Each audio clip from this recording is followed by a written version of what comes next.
Hello everyone, welcome to a online solution. मैं हूं अशफाक। कैसे आप सभी? तो आज आपके लिए फिर से लेकर आया हूं प्रश्नावली 10.2। हम लोग पढ़ रहे हैं वृत्त कंटिन्यू। यहाँ पे सिलेबस चल रहा है ना आपका, और ये NCERT गणित है क्लास 10 के लिए, ठीक है। और अभी हम लोग प्रश्नावली 10.2 में पढ़ेंगे 4 और 5 दो क्वेश्चन इस वीडियो में कवर करेंगे। इस तरह से धीरे धीरे आपका ये बुक भी ख़त्म होने वाला है बहुत जल्दी। ओके, तो आइए हल करते हैं। इससे पहले अगर सवाल नहीं देखें तो नीचे डिस्क्रिप्शन में लिंक दिया, उसको जरूर देखिएगा। थ्योरम नहीं पढ़ा तो थ्योरम जरूर पढ़ेंगे आप लोग। ओके, और बहुत सारे चैप्टर में पढ़ा दिया, नीचे सारा डिस्क्रिप्शन में लिंक दिया हुआ है। सवाल क्या बोलता है कि सिद्ध कीजिए कि किसी किसी व्यास के सिरों पर खींची गई स्पष्ट रेखाएं जो होती है समांतर होती है। तो सबसे पहले तो हम एक देखेंगे कि पहले जानेंगे ये बात कि समांतर रेखाएं कब होती हैं, ये पहले जानना जरूरी है। अगर आपको ये पता हो जाएगी समांतर रेखाएं कब बोलेंगे तो आप आराम से इसको सिद्ध कर लोगे। जैसे मैं पीछे रफ करता हूँ, यहाँ पे पीछे रफ कर लेते हैं नीचे में, है ना। ओके, तो जैसे दो समांतर रेखा है, ये रेखाएं हम खींच दिए, क्या आप इसको समांतर बोलेंगे? बिना जांच के, बिना कुछ कंडीशन के आप इसको समांतर नहीं बोल सकते हैं। समांतर बोलने का कुछ कंडीशन भी होता है।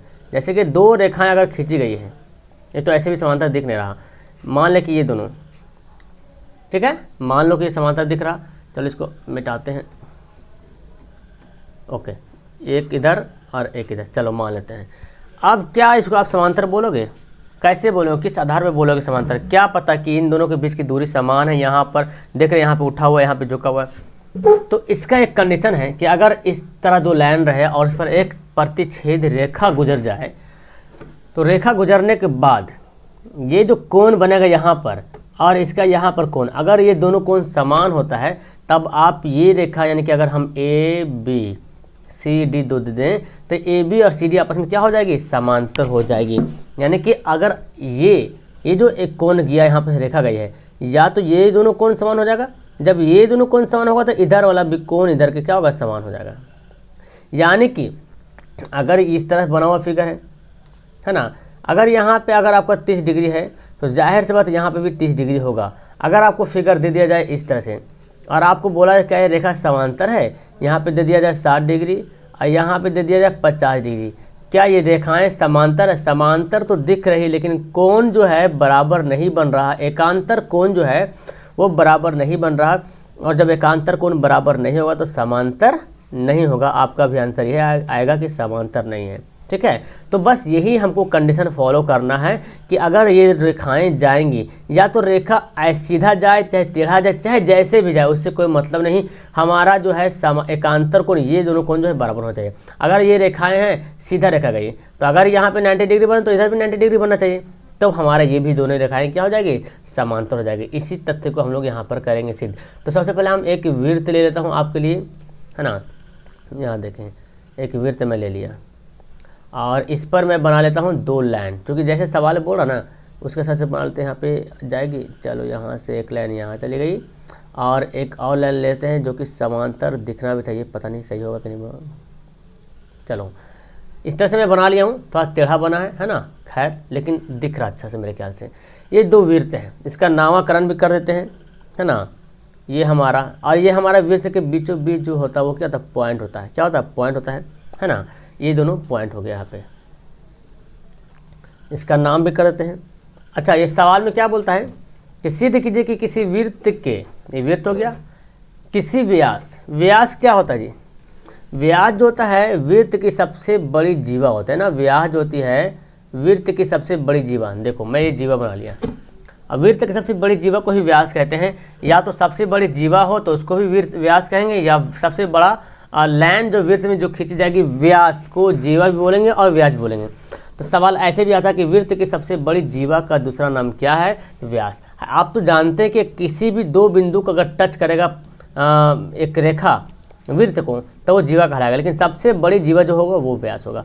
अब वही बोल रहा है व्यास के सिरों पर, व्यास के सिरा पर यहाँ पे खींच लें क्या? स्पर्श रेखाएं। ये स्पर्श रेखा यहाँ पे गया, यहाँ पे गया, इसका नाम है AB।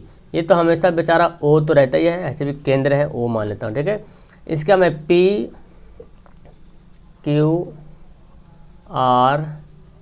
इस तरह से मैं डिनोट कर ले, ठीक है। अब हमको पहले जो दिया हुआ इसको लिख लेते हैं, दिया है कि ओ केंद्र वाले, खैर यहाँ पे दिया हुआ, यहाँ पे लिखना है, मानना पड़ेगा हमको, ये फिगर तो खैर लिखा हो लेकिन हमको मानना पड़ेगा ओ ए कौन है ना, क्या लिखेंगे, माना कि ओ केंद्र वाले वृत्त में ए बी व्यास है ना जी, ए बी क्या है, व्यास है, हो गया, तथा सिरे पर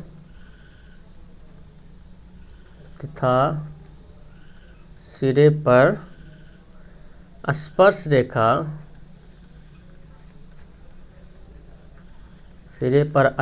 रेखा पी क्यू, देखो ये जो व्यास है ना ए बी, इसके सिरे पर स्पर्श रेखा पी क्यू तथा आर एस है ना, पी क्यू तथा आर एस, हाँ स्पर्श रेखा पी क्यू तथा आर एस क्रमशः ऐसे देते हैं, क्रमशः लेते हैं ए तथा बी पर है ना, देखिए तो यानी कि ए बी जो व्यास है और पी क्यू और आर एस जो है वो ए पे तथा बी पे है, तो यानी कि क्रमशः मतलब हुआ ए पर जो पी क्यू रेखा, देखिए ए पर पी क्यू रेखा है और बी पर क्या है, आर एस रेखा, ये समांतर रेखा हो गया। इतना बात तो आप लिखने जान गए हैं कि इसको क्या करना है, ठीक है। अब इसका जो प्रॉपर्टी है, हम अभी क्या पढ़े हैं कि अगर ये दोनों रेखाएं समांतर हो गई तो ये जो रेखाएं इधर जो खींची गई, ये प्रतिच्छेदी रेखा जिसको बोलेंगे, तो ये कोण और ये कोण हमारा समान होना चाहिए। और आप थ्योरम नंबर फर्स्ट पढ़े हैं, यहाँ से देखिए ओ से लेकर ए त्रिज्या है और ओ से लेकर बी भी क्या है, त्रिज्या है। और आप पढ़े हैं फर्स्ट, इसमें पढ़े होंगे फर्स्ट क्या बोलते थ्योरम में पढ़े हैं कि किसी वृत्त के किसी स्पर्श बिंदु पर, ये जो बिंदु है पॉइंट देख रहा ना, यहाँ पे और यहाँ पे स्पर्श बिंदु है, किसी वृत्त के स्पर्श बिंदु पर एक स्पर्श रेखाएं जाती है तो जो त्रिज्या बनेगी वो 90 डिग्री बनती है। यही बात को हमको यहाँ पर लिखना है, तो इसको हम लिख लेते हैं है ना, तो सिद्ध करना है कि क्या लिख रहा हूँ मैं, तो सिद्ध लिखेंगे ना, तो थोड़ा अच्छा लगता है, लिख भी दिए कोई दिक्कत नहीं, भी लिखेंगे कोई दिक्कत नहीं है। सिद्ध करना है कि क्या सिद्ध करना है, ये बोल रहा कि रेखाएं समांतर है, यानी कि पी क्यू और आर एस आपस में क्या है, समांतर है, पी क्यू समांतर आर एस, ये बोल रहा, ठीक है, पी क्यू आर एस के जो है वो समांतर है। तो यहाँ पे हम प्रमाण करते हैं और यहाँ पे सबसे पहले लिखेंगे, हम जानते हैं कि वही वर्ड लिखना पड़ेगा क्योंकि यही ट्रिक ये बनेगा, हम जानते हैं कि स्पर्श रेखा त्रिज्या पर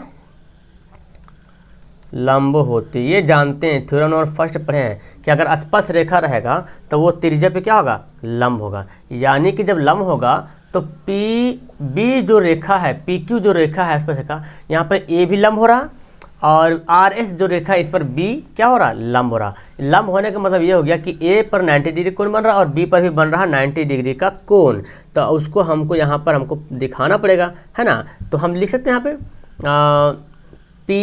लिख देते, यहाँ पे लिख देते हैं, तो जो कोण बन रहा है यहाँ पे हम लिख सकते हैं पी ए ओ, है ना। हम एकांतर कोण ही इसको बना के देखते हैं, क्योंकि जिधर से भी देखें एकांतर कोण ही बनेगा। अगर हम इधर लिखते हैं, इधर कोण लिखते हैं एक ठो, तो हमको एक ठो इधर लिखना पड़ेगा। अगर इधर लेते तो दोनों तब 90 डिग्री बनेगा, अगर इधर लेते तो इधर लेना पड़ेगा। तो हम पी ए ओ लिखते हैं, पी ए ओ, ये पी ए ओ कितना डिग्री है, 90 डिग्री है। और फिर यहाँ पे देखें इधर वाला तो ओ बी एस क्या बन रहा, 90 डिग्री बन रहा, तो हमको वही लिखना पड़ेगा।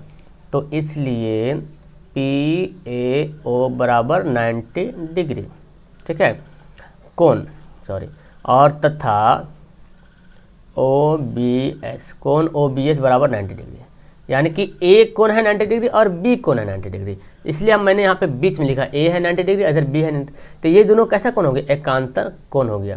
तो इसका मतलब क्या हो रहा जी, ये जो पी ए ओ है दोनों कोण बराबर हैं, दोनों कोण आपस में बराबर है, इसका मतलब हम यहाँ पर लिख सकते हैं, इसलिए कोण पी ए ओ जो है कोण ओ बी एस के क्या है, आपस में बराबर है। जाहिर सी बात जब दोनों कोण 90 डिग्री हो गए मतलब दोनों कोण क्या आपस में बराबर हो गया, है ना, दोनों कोण आपस में हो गया बराबर।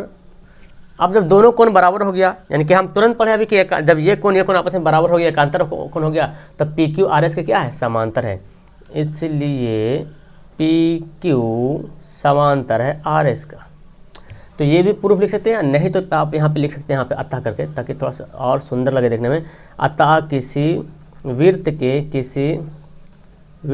किसी व्यास पर, है ना, किसी व्यास पर, किसी वृत्त के किसी व्यास के सिरों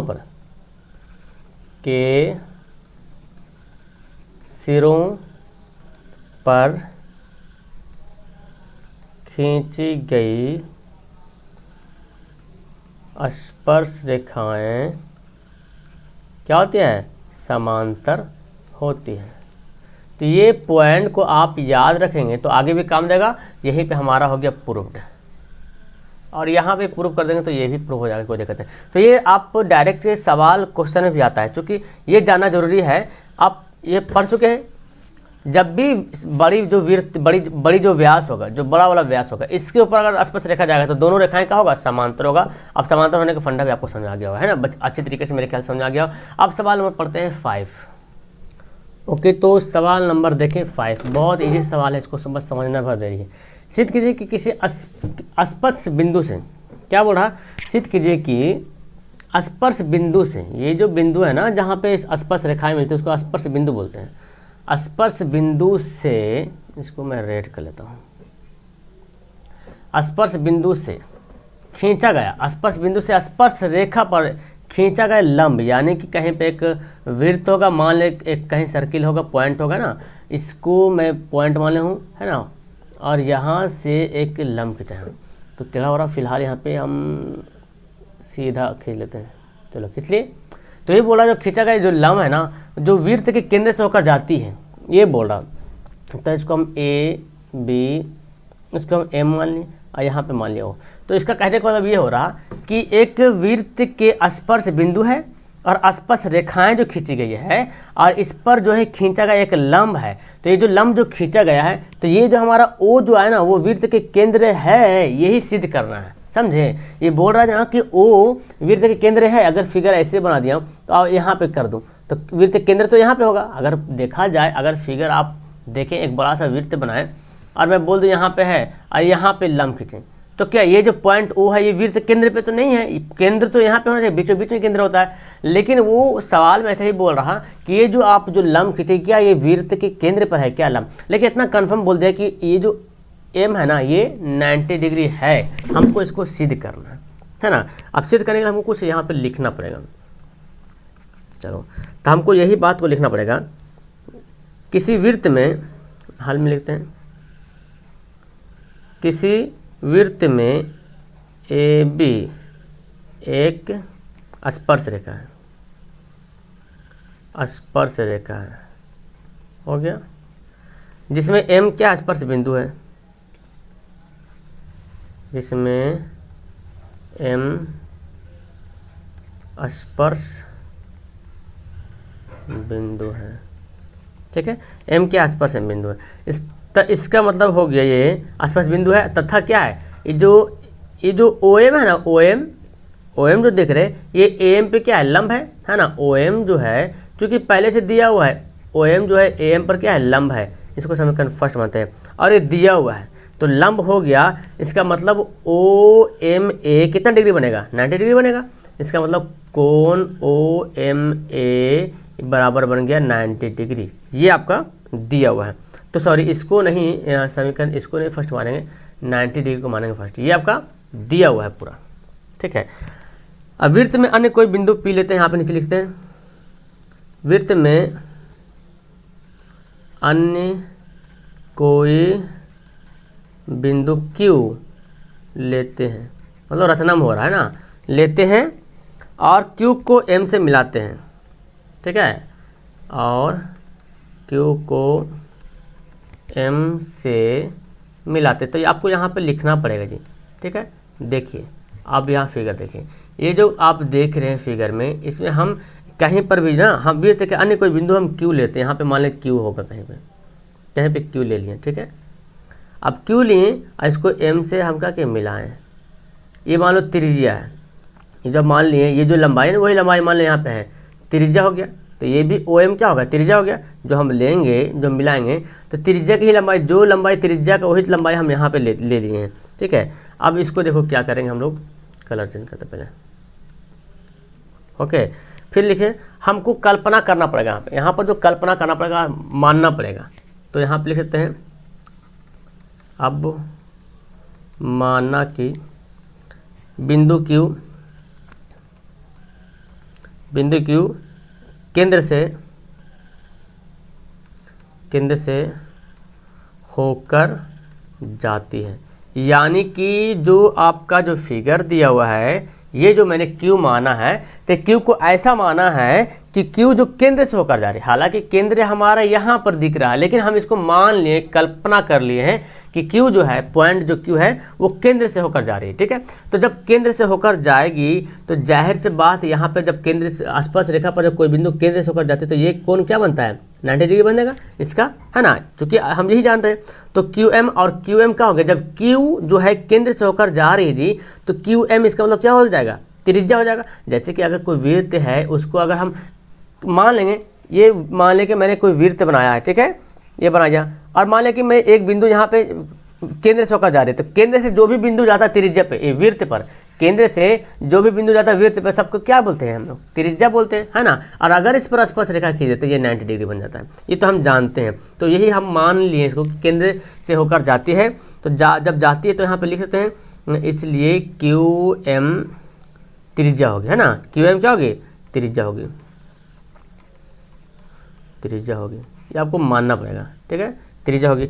तो इसका मतलब ये हो गया, तो त्रिज्या जब हो जाएगा तो आप जानते हैं जब त्रिज्या हो जाता है तो अब आसपास रेखाएं खींची गई, तो इसका मतलब QM जो है AM पर भी लंब हो गया, यहाँ पे भी 90 डिग्री बना, QM जो AM पर क्या हो गया, लंब हो गया, जिसके हिसाब से अब जब हम अवधारणा के माने हैं, इसका मतलब QM जो है लंब हो गया किस पर, AM पर भी क्या हो गया, लंब हो गया। AM लिख दो या तो AB लिख दो, पाथ बराबर है ना, AM लिख दो या AB, किसी पर भी लंब है, ठीक है।